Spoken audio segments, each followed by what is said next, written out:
Good day, everybody, and warm welcome to you all. I'm so glad that we've got folks joining us today for Steps for Success, how to create accessible work environments. I'm Denise Jess. I'm your moderator for today. I am very proud to be the chair of the VSA Ideal Committee, a member of the VSA board, and the executive director with the Wisconsin Council of the Blind and Visually Impaired. I'm joined today by three outstanding leaders in our field focused on creating accessibility in our work environments. And a lot of our focus is really going to be on how are we doing in creating accessible work environments for those of us who live and breathe in our agencies who are blind and low vision, or maybe have other disabilities as well. The Ideal Committee felt it was so incredibly important for us to focus on this topic so that we are creating organizations and agencies where people can really thrive and reach their professional goals. So joining us today is Arielle Silverman. She is the Director of Research with the American Foundation for the Blind.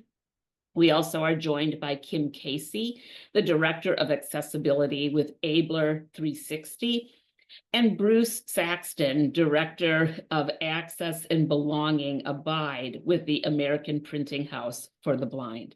So the things we really hope to accomplish today is, jumping into some strategies and resources for looking at building accessibility policies and practices and protocols so that accessibility, whether it, on a variety of levels, particularly online accessibility, just becomes a natural part of our organizations. And I'm expecting, like many others, that our different organizations are at different points on the continuum. So as you're listening today, invite yourself to notice, where are we on the continuum and what's our next step?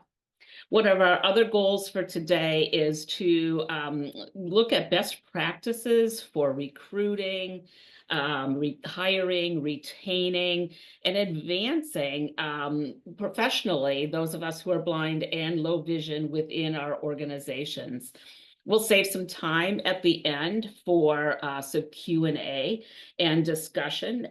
So please feel free to put questions as you've got them into the chat or the Q&A box, and we'll save about 15 minutes towards the end to welcome those questions, and we'll unmute at that point too, so folks who would like to voice their questions can do that.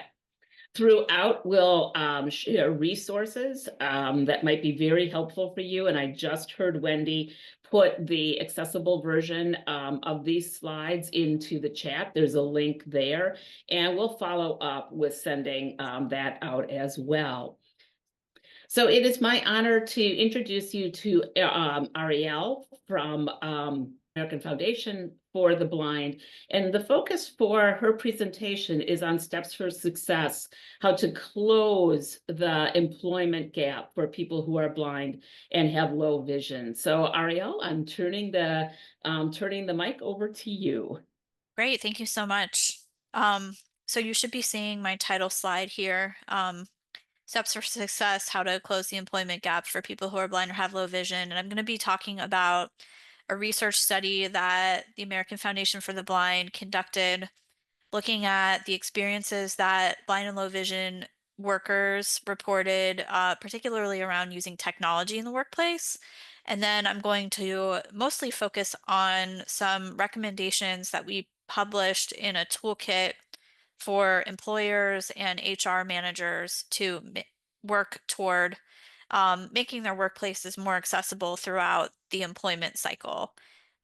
So you should be here on slide 2, and I like to start off by sharing a table that's from our AFB maintains a statistics library with updated statistics on blindness and low vision, and that library is located at afb.org/stats.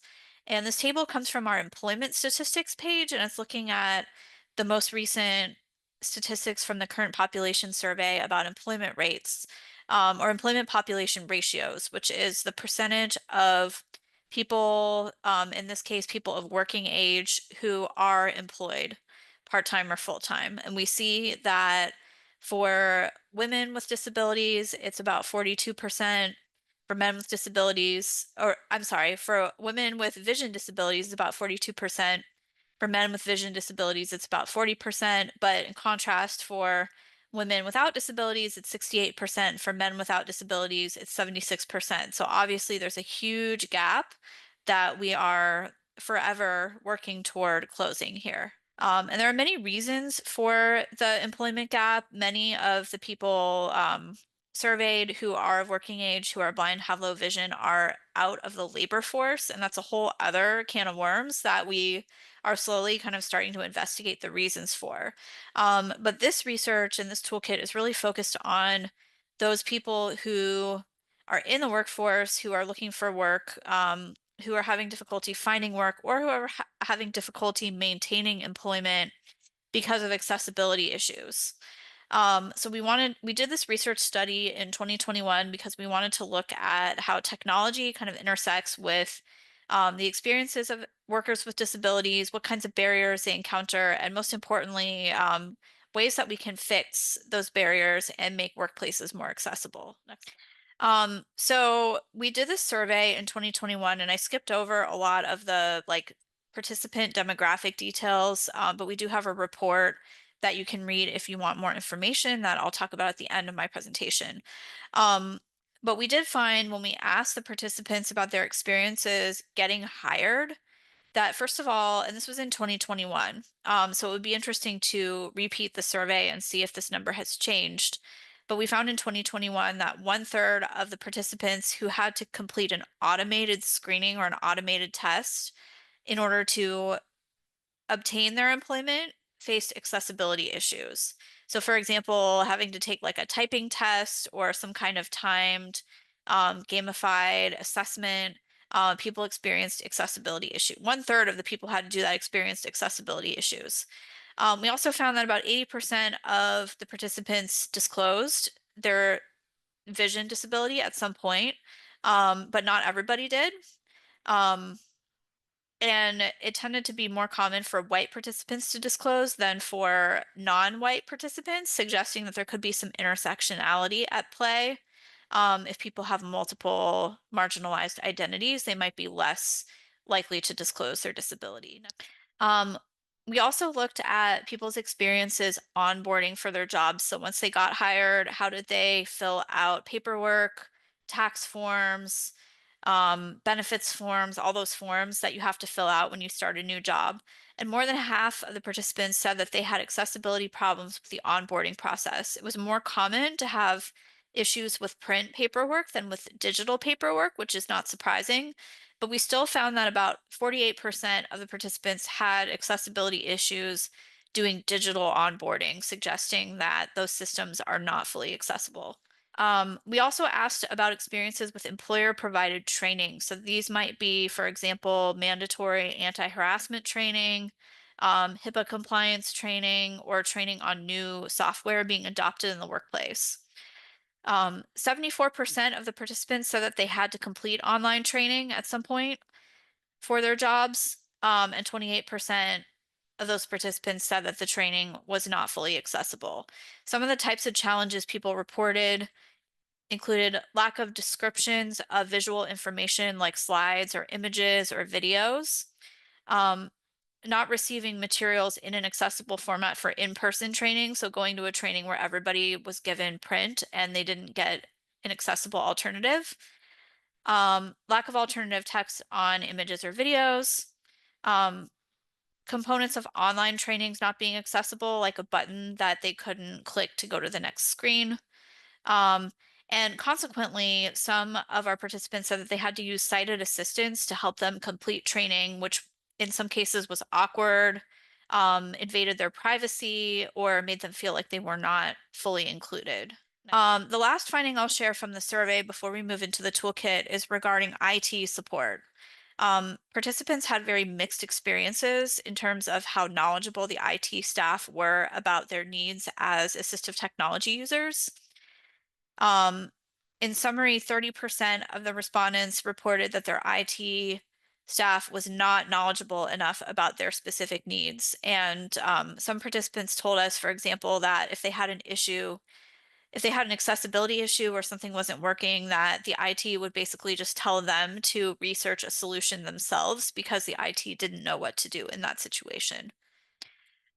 So now we're going to move into briefly talking about the HR toolkits, but I hope that each of you will take some time after the webinar to look at our HR toolkits and see if you know people who are in the HR field, people who are employers or supervisors, rehabilitation, business relations staff who might be able to share these toolkits with their employer partners, or even if you know people who teach HR professionals, we would really appreciate your help with disseminating these toolkits.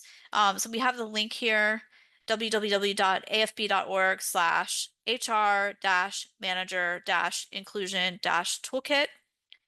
And I'll just briefly review some of the recommendations that we provide. And we divided the employment life cycle into four phases: recruitment, hiring, onboarding, and retention. I guess that if you spell that out, the acronym would be ROAR or RAR or something like that. Um, so starting off with recruitment, how do you actively recruit employees with disabilities, or specifically employees who are blind or have low vision? You start by establishing relationships with disability programs and organizations to actively encourage people with those disabilities to apply. So some of the types of organizations that can help with recruiting, and many of you may already know this, but these are points that can be shared with others in your communities who might be less familiar. State vocational rehabilitation agencies, veteran readiness and employment programs, the blindness consumer organizations, national industries for the blind chapters, and local centers for independent living. Those are all places where employers can turn to actively find and recruit employees who are blind or have low vision. During recruitment, it's critical to ensure that all organizational web pages, employment apps, so if the organization is using ZipRecruiter or something like that, ensuring that those apps and the job application remain accessible. And we say remain because we know that these things get updated a lot, and it's important to be vigilant and make sure that accessibility doesn't get broken during those updates. Explicitly state a process for requesting accommodations as part of the job application process. So there should be a specific individual contact number or email address provided for applicants to request accommodations without those requests being tied to their screening, or brought back to their hiring manager. Next. Other recommendations during the hiring stage of employment: ensuring that all the job assessments, automated interview tools, things like that are fully accessible, ensuring that AI tools do not discriminate against people with disabilities, um, presume competence, assuming that job candidates are capable of performing the essential duties of the job with or without reasonable accommodations. We had a lot of participants talking about, for example, that they would interview for a position and they would be asked questions like, how can you find the bathroom here? And things like that. So now we get to onboarding. And again, this was an area where there were a lot of accessibility issues because there's a lot of paperwork. It's important to make sure that this onboarding paperwork is fully accessible, which means if it's digital, vetting the third-party programs that are dispensing the paperwork or creating accessible alternatives. Um, and if the paperwork is in print, providing access to a sighted reader or scribe or somebody who can assist efficiently with filling out the paperwork. It's also important to make sure that these employee training programs are fully accessible to employees with disabilities, and learn about common accommodation requests, so the types of accommodations that blind and low vision people may need in the workplace, and the iterative process for fulfilling those accommodation requests. Um, we also recommend considering flexible work arrangements. Those can also serve as accommodations for people who have additional disabilities besides blindness and low vision. They can support people with transportation related limitations.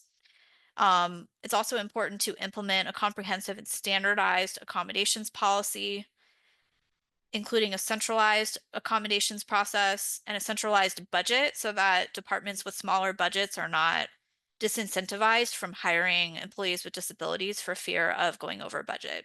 Possible solutions for some of the onboarding barriers: PDF forms that can be fillable with a screen reader, using accessible e-signature software, offering someone to read and scribe, especially if the paperwork is must be on paper, sending accessible digital copies of agreements or forms to the employees in advance. So even if they can't sign independently, they can still review and understand the forms and then have a sighted person aid them with signing the forms. With regard to training, which of course is part of onboarding and then also part of ongoing retention, because we all have ongoing employee trainings that we have to complete. It's important to vet these third-party programs for accessibility before purchasing them. If you are bringing in outside presenters to provide live training, it's important that they are instructed in how to make their training accessible by using accessible PowerPoint, for example, and by verbally describing any visual graphics, images, or videos that they have in their presentations. Also, with regard to retention, so once you have employees who have been hired and onboarded, it's important to implement an accessibility policy that covers all of the documents, tools, and procedures that go on in the workplace. For example, instructing colleagues in how to be sure that the documents that they share with their colleagues who are blind or low vision are fully accessible.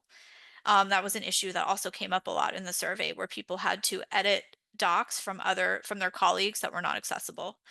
It's important to seek feedback from employees with disabilities on the accessibility of new procedures or tools, software tools, for example. In terms of determining how or whether a tool is accessible, because this is something that we've emphasized over and over, you can't rely on product advertising. So a lot of companies will say that their tools are accessible. Usually that means they're partially accessible, but they may not be fully accessible. Employees with disabilities can be asked to provide input, but it's important that you don't overburden your blind and low vision employees by asking them to do a lot of accessibility testing, especially if that's not their skill set.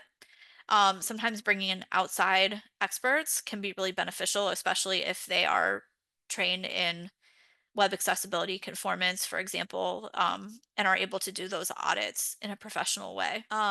Team problem solving is really important. So fostering collaboration between HR and the employee to determine the accommodation that's best for them. When the employee knows what works for them, that's often the best solution. But sometimes people don't know what they need, especially if they just recently became blind or low vision. They might not know what's available or what they need. So providing support in that regard can be very beneficial. And we mentioned resources that aided us in the development of this toolkit can also be useful for employers to consult in order to learn about common accommodations that might be necessary. So resources like JAN, Job Accommodation Network, EARN, PEAT, and user organizations can provide ideas for solutions to problems. Here are some resources to learn more.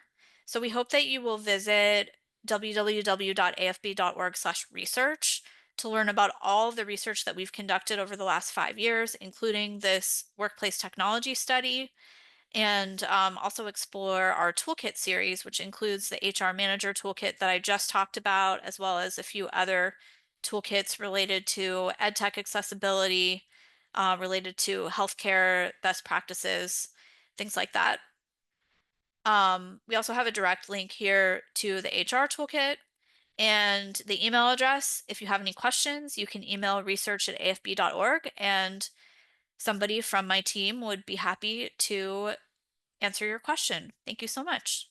Arielle, thank you so much. That was incredibly informative. Folks, if you have questions for Arielle, please feel free to put them in the chat, and then we'll address them as we move towards closing in a little bit. So I'm next very excited to invite Kim Casey to take the next part of the presentation. Kim is from Abler 360, and she's focusing on creating accessible work environments. And I know some assessment tools are part of what she'll be sharing. So Kim, the floor is yours. All right. I would like to start off by saying the AFB resources and stats have been just phenomenal over the years. And so, I've been watching probably for at least 2 decades. I've been, researching, writing grant papers, and now in this position here at Abler. And just watching those job trends and seeing the numbers slowly creep up, which is progress. And I always, tell everyone any progress is good progress.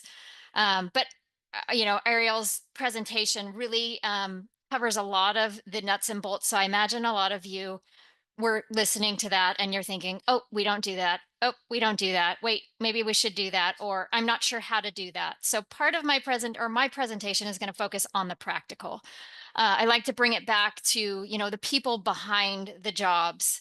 I've seen, we help people, organizations get more accessible, and we've had extreme success stories where we've worked on making an app more accessible so that a individual who was blind was able to take and pass his emergency medical um, support technician or something. There was a test he was able to take because he was able to study using the accessible app.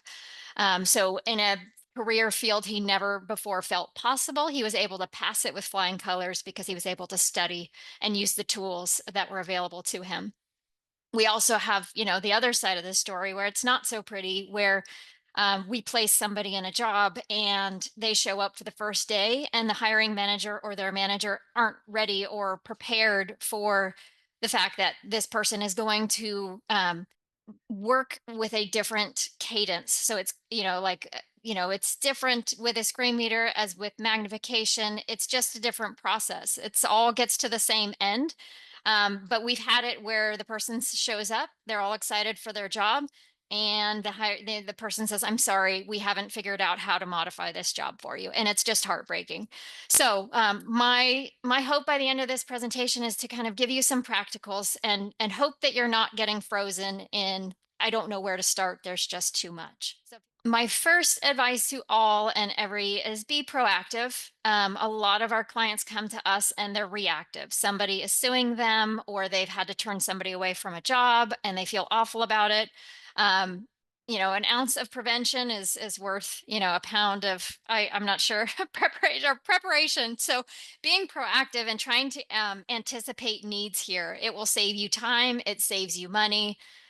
If you are designing something like those forms that Arielle was talking about, if they are done right the first time, you don't have to go back and start over again.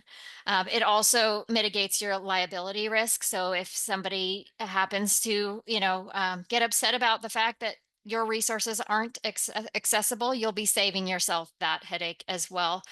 And it just creates an overall better user experience. So being proactive, trying to think about your audience first. Who is going to be consuming this? How are they best going to be able to receive this information? It really just adds an extra layer to what you're presenting to the world, and it helps everybody out. So a lot of people, will say, wow, that's a lot of information. It's a lot of things to change in my daily routine. I don't know where to start. And this is one of the common challenges that we see when people start saying, well, I really would like to hire people regardless of, their abilities, or regardless of what software they use to access the information. I don't know where to start. I'd love to, I just don't know how. And I imagine a lot of you saw those stats that AFB has put out and part of that study, and it's somewhat shocking. And you want to change the world, but it's like boiling the ocean. We have to start somewhere. You'll also, may fall into the common challenge of not understanding how to work with somebody with a disability. So you may not know what that's like or what the best way forward is. Another challenge would be unaware of, working with accessibility, being able to provide accessible materials. It's not just benefiting people with disabilities, it'll benefit your entire workforce. Another big challenge that we see a lot is lack of executive support, and all of those stats from AFB will also help you in creating a business case. So you can go to your manager or your CEO and say, look, these are the numbers that we have. This is what we want to change, and this is why. And so that you can have that monetary support, you can have support for the extra time that you're going to need to rearrange things. But you do need that executive support so that you will feel supported through this process of, adjusting how you currently do things.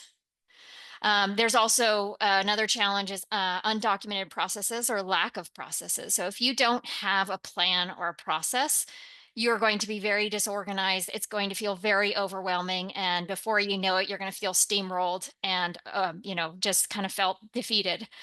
So we want to avoid that. Start with a plan. And like I was saying before, even if you start small, anything is better than just trying to push it and wait for something to crop up and yell at you or, come out at you out of the middle of nowhere. The last thing you need, I'm sure, in your daily lives is a surprise.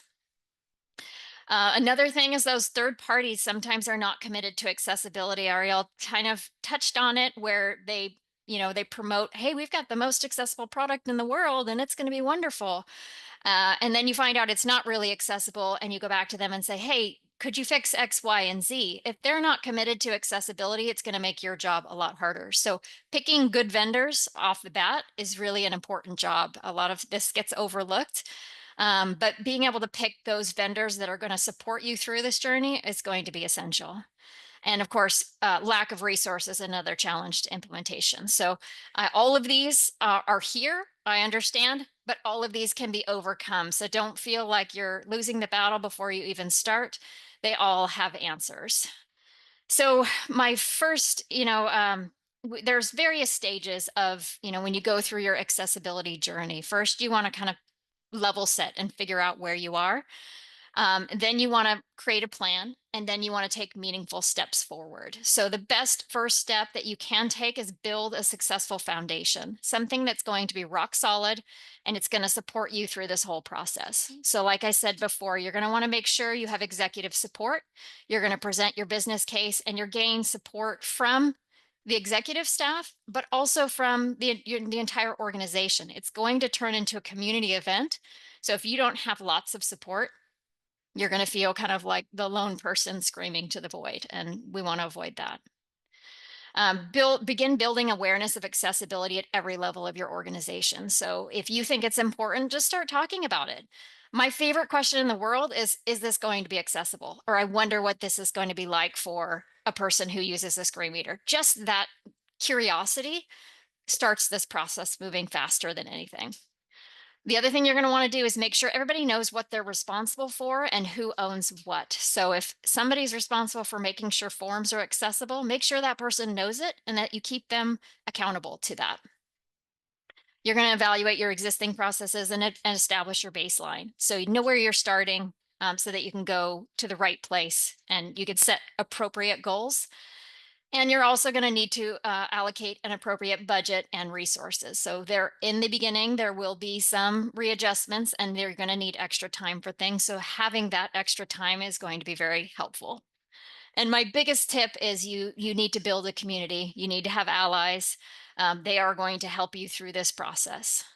So what we've built is we have kind of an online survey. Apologize, I did not put the link. It is one of those that has a ridiculous amount of numbers and characters. So it's not really easy to convey. I believe these slides are going to be distributed after the presentation. But if you go to this survey, it'll take you through just a few questions on, your baseline. And so what we're going to do, if we get enough responses, we will turn your answers around and we can put your answers into an accessibility maturity model where you'll be able to see where are we now.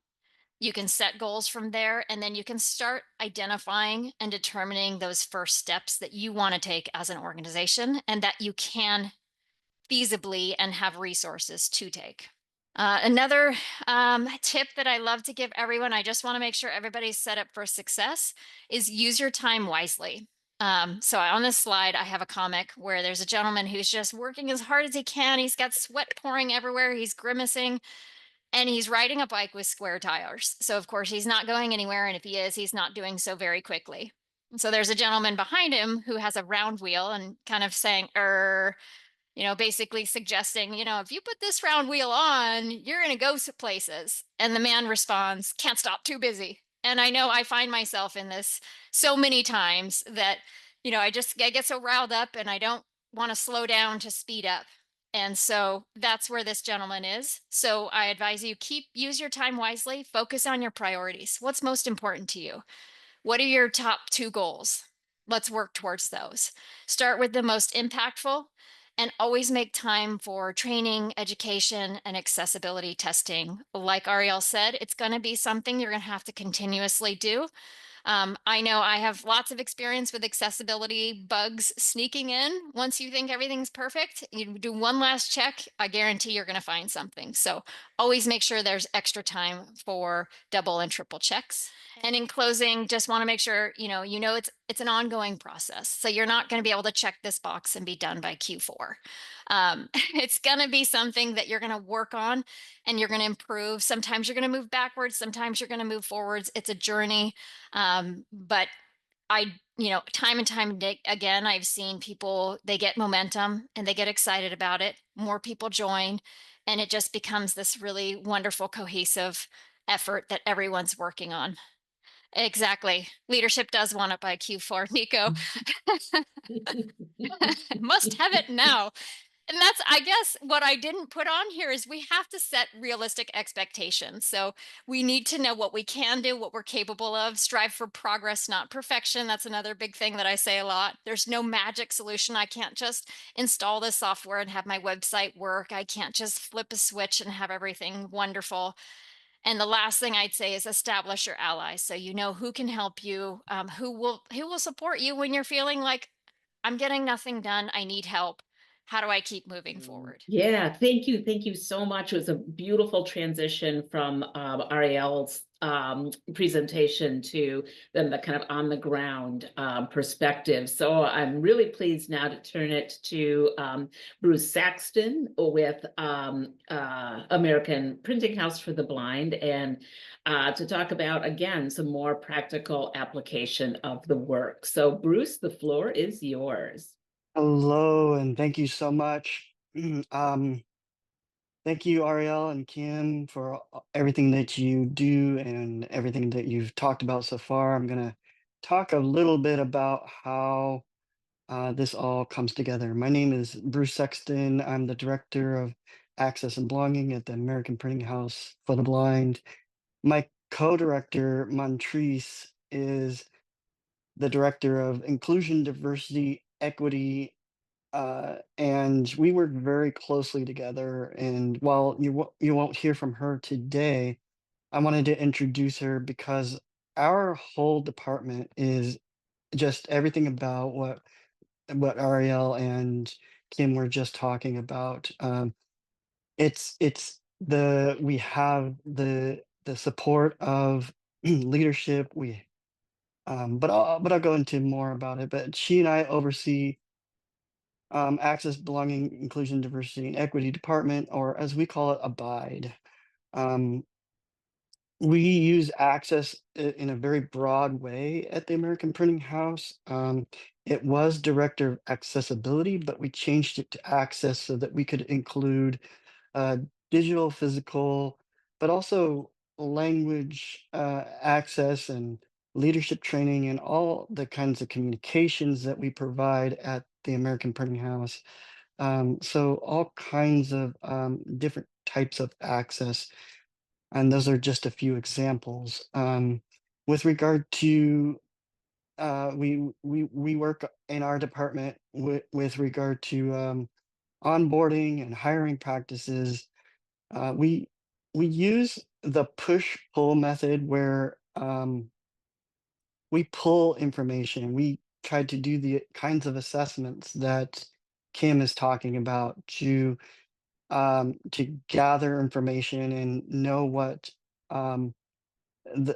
what people want rather than push out information and then find out later that people don't actually want or need what we provided, or they need something different or better. So we do that also through feedback forms to make sure we're capturing everybody's wants and needs.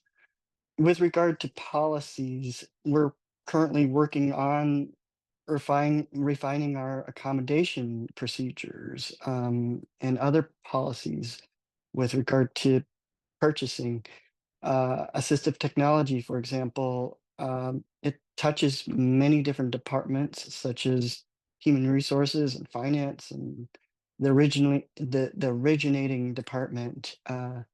So as it touches more people, the and departments, it becomes a process that we want to make sure uh, that larger accommodations and things like that, um, and how to request those and purchase those larger capital expenditures like braille displays, so that the new hires will get their equipment as quickly as possible. We don't want them uh, dangling out there without the equipment that they need. And just having those processes written and making sure that the timelines are used and that we have ways to keep track of where it is in the process is just very helpful for us to be able to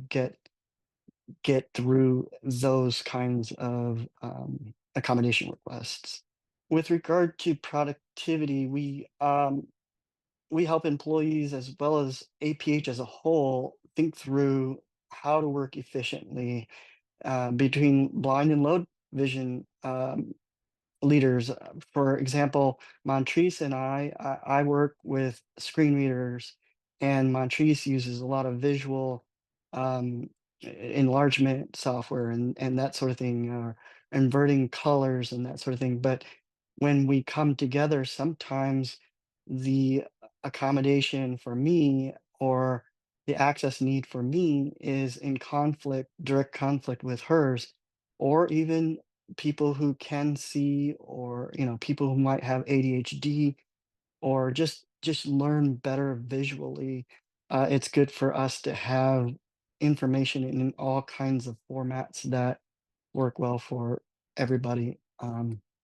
And in just various combinations of people working together and making sure that there's productivity uh, needs are being met, whether it's blind or non-blind or other disabilities. So, and that also includes Spanish speaking employees too, because we want to make sure that we're utilizing all the different kinds of technology to translate information, whether it's verbal or written. We use and to kind of close those gaps, we want to make sure that we're using the most accessible software programs like Jira and Salesforce, things that are known, tested, and proven, that people know that it works with all types of software like JAWS and Zoom text and that sort of thing. And we do some in-house, actually quite a bit of in-house product testing, software testing, so that we can make sure that everybody has the accessible, that is all accessible. Our CEO Craig Mitter has said that he wants every job from the top to the bottom to be accessible. So we really take that to heart and work diligently. In communications and Abide, we make sure that we model for the rest of the organization, although we're pretty good at it, but everybody has some work to do. And if we didn't, then Abide wouldn't exist. But we send out information in many different ways, including podcasts or collaborative working documents like Microsoft collaborations documents. We want to make sure that meeting notes are distributed in ways that as many people can access them in real time as possible, and translate those into Spanish, and just making sure that we're thinking about all of our employees and all of their access needs. We have accessible meeting guidelines for virtual and in-person meetings. Make sure that one person is speaking. We want to consider deaf and deaf-blind employees. We want to consider, their needs. Maybe it's a tactile interpreter or sending out commonly used key commands. These are all things that we want to make sure that we're using so that everybody can participate equally. We also strive to put a statement at the bottom of any kind of meeting announcements or activities that we're doing that lets people know that if they need a request an accommodation, that's great. And while we're encouraging the concept of presumed competence, we also want to make sure that everybody has the tools that they need to exhibit their competence in their areas, that they don't flounder with regard to making sure that they have the accommodations that they need, because we can't always anticipate everybody's needs. With regard to job descriptions, we encourage anybody with accommodation needs to apply. We talk about our Abide department, have so many different ways to do that, and we're running somewhat low on time, but I'm going to skip ahead a little bit. But we provide IRA minutes so that our employees have access to visual information when there's no other way to get that information, and so that productivity doesn't slow down. One of the biggest things that we do in Abide right now is we're helping people. We have 350 employees, so we're helping people to understand vocabulary, the basic building blocks of language that we should use. Is it low vision or is it visually impaired? And we've landed on low vision, and the reasons and how language matters. We're going to be talking in 2025 about simple things that people can do, like self-directed accommodations, easy tips and tricks without much additional cost or resources. Like, just put your head down and at your desk, bring a fidget to a meeting, or sometimes we provide fidgets at meetings, standing up and walking around periodically. At APH, we're doing a lot of good work. We got more to do, but it starts with the belief that access, belonging, inclusion, diversity, and equity are important, like Arielle and Kim were talking about, and it has to be a priority for the organization, uh, just as we are doing at APH, and getting the right people in, experts that can make it happen, if that's possible.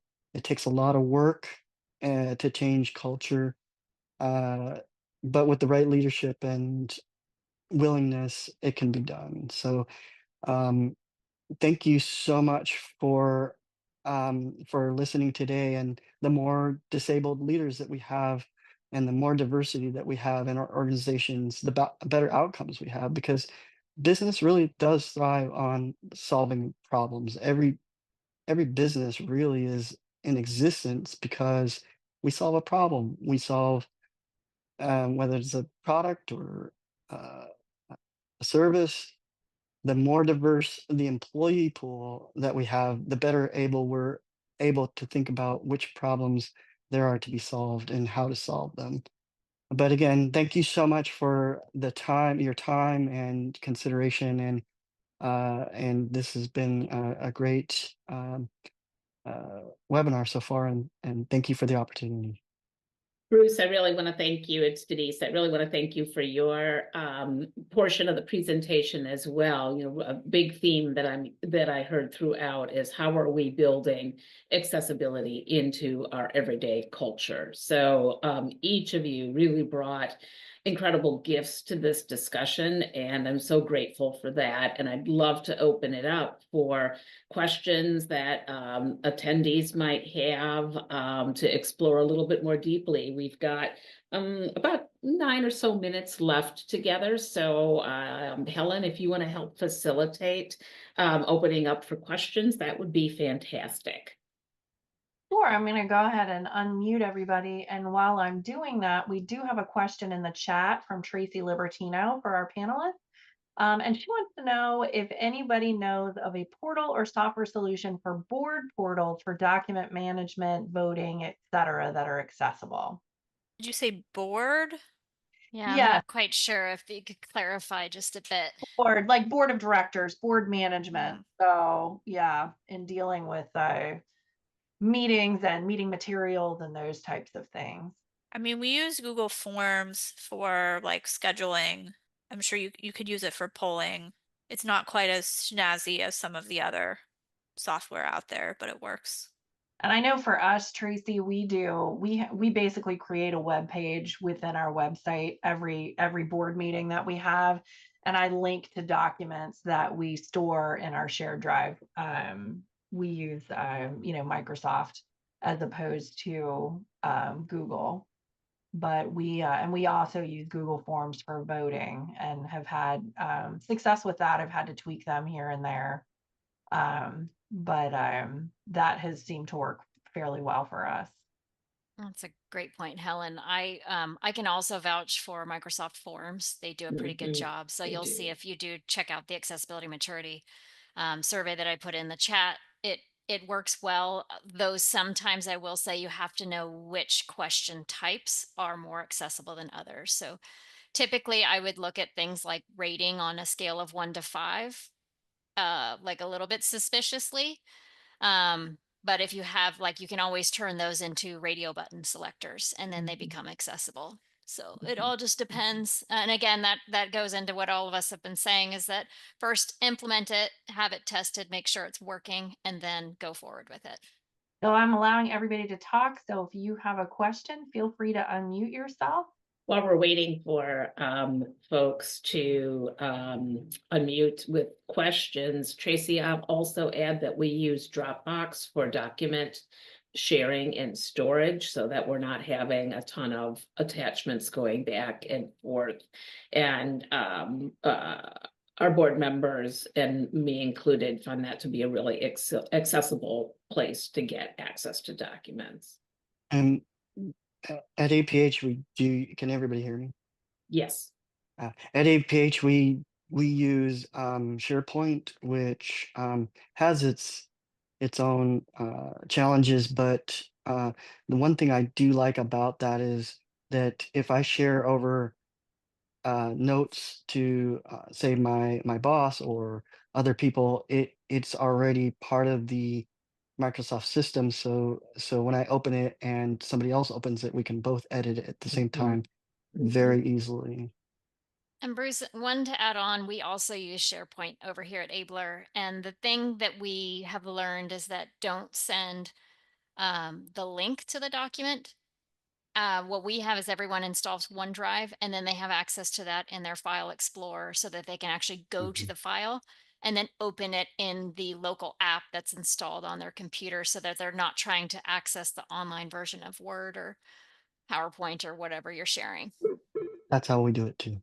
Yeah, Kim, do this that. is Denise. I would say we do the same thing for staff. So sounds like we're all on the same page. Arielle, I think I hear you. I was just saying we do that with Google Drive, and I would say, like, as a general rule, I believe web-based software is generally less accessible than the same software downloaded to your device as an app. I think a lot of it has to do with variability based on browser and screen reader interactions. People who are using like Google Docs with Chrome versus Edge versus whatever Firefox are going to have different experiences. So there's less standardization, and sometimes the keyboard shortcuts interfere or kind of cross with screen reader keyboard shortcuts when you're using a web-based app, whereas if you're using the app installed on the device, there tends to be less of that crossover, in my experience. That's awesome. Agreed. Yeah. Can you all hear me? Yes. Yes. Hi, sorry, I was having difficulty there. I'm Janice with Lighthouse, Louisiana, and we're actually have just switched over to Board Spot, which is designed for boards. And it seems pretty accessible with my screen reader, so I haven't had any difficulty. So I'm just throwing that out there. Denise, Denise? it's Denise. Thank you. I'll follow up with you because I'd like to learn more about that. Sure. Yeah, I was gonna say if you could put it in the chat, that'd be wonderful. Yeah, that'd be great. Love to have that I- link. Okay, I don't have a link, but I can. But if you guys want to talk to our executive management officer, she's the one who got it all set up. So Great. Denise, can you just put the name of it in the chat? So my tired brain doesn't try to recover it later. absolutely. Great, Oh, there you thank go. you. Okay. Oh, there it is. I just heard it. Absolutely. And hey, if y'all have questions, you can always call Lighthouse Louisiana and ask for Nicole Fauché. She's extension 205. I can put that in the chat. Well, I'll put her on speed dial. Okay. Did you get that, Oh, Wendy? Denise, thank you. Okay. I'm taking notes. Yeah, I think that was, there's been so much great advice shared today about the whole process and how do you get started, which is, what our goal here with these webinars is just to provide resources for you to get started with, wherever you are in the process, right? And one question that comes to my mind that this panel of experts could maybe provide their feedback on is testing. You've all mentioned we test for this. First question is, do you test in-house? But for our smaller organizations who are perhaps joining us on the call, some other organizations or resources that you know of that could help with this testing process? We do both. We have our own personal in-house, and then we also supply consulting for smaller organizations or larger organizations that need help with testing. Our type of partnership is that we like to do the first round of testing, and then we like to slowly ease people in. There's a lot of nuances to testing, so we like to train the trainers so that they won't always have to be running to us, that they can actually do that. We also have somebody here on the call who is one of our kind of pilot. We have an internship, and they took on one of our interns, and they are, we find that, they are working with this new person that we've trained up to be an accessibility tester. So there's probably options like that out there as well, where you can find interns that would be more than happy to come and help with your accessibility. And I would say it's always best to get somebody who's a native screen reader user, and then also provide that person with support so that they, for the visual things, for the things that just aren't coded right, they'll have that kind of support if they need it. Let's do one last chat because we are just hitting the top of the hour and see if there are any other last questions. I don't see any more questions, but I did want to mention that Jason had also dropped another fairly accessible board portal management in here, which was called Onboard. He said it was pretty accessible as well. Jason, awesome. Thank you. I want to thank our panelists today, Arielle, Kim, and Bruce, for bringing your kindness, your talent, and your perspective to this conversation. I think it's really very powerful, and my hope is that it's a useful resource for those of you who attended, and you'll also be getting access to the recording. So please, feel free to share that with your colleagues so that we keep the momentum rolling on creating accessible organizations where people can really thrive. So I want to wish everyone a happy holidays as we get ready to sign off. Be well, and we'll look forward to connecting with everybody in 2025. Yeah, I was just inviting our panelists, Arielle, Kim, and Bruce, if you feel comfortable putting your contact information in the chat, if people would like to contact you, if they have other questions, please go ahead and do that. Okay, great, Kim. Kim's got her contact information there. You're such a great resource there at Abler. And I know there's a zillion questions. Once you embark on this work, it's never ending, but it's so rewarding, right? So thank you all. Really appreciate you all for being here.